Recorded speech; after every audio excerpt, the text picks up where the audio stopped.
After a heart failure diagnosis, one of the things your doctor may want to monitor is something called ejection fraction. Ejection fraction is a very important parameter for physicians, cardiologists to measure.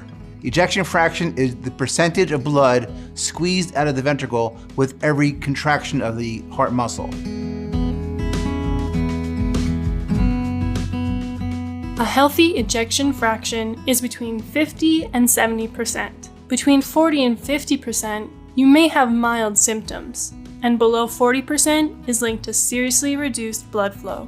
When we have an ejection fraction that is above 70, the patient's heart walls can hit each other and actually thereby cause a blockage of flow. So we have an ideal range we want for the ejection fraction in terms of normal, and we want to avoid too low and too high.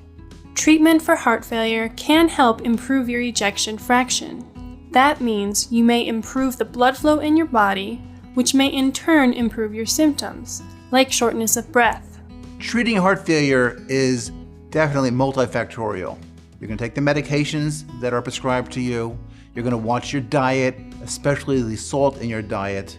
You're not going to smoke anymore. You're going to dramatically, if not totally, reduce alcohol consumption. Exercise on a regular basis, because walking is very important. Following up with your physician to make sure you see them on a regular basis. With the patient involved in their care, we have much better outcomes. So there are many things that we can do as a patient to improve our heart failure just by lifestyle.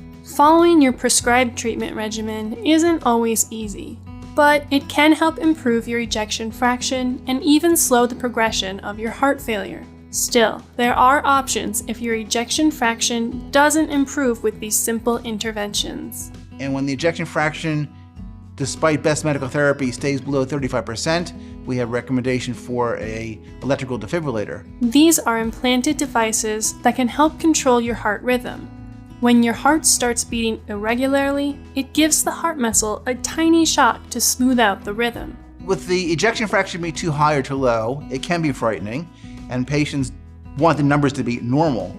But it's much more important to me, and what I emphasize to the patients, I care much more about your symptoms. So if your ejection fraction is 30, but you're feeling great and you're walking 30 minutes every day without any symptoms, that's great.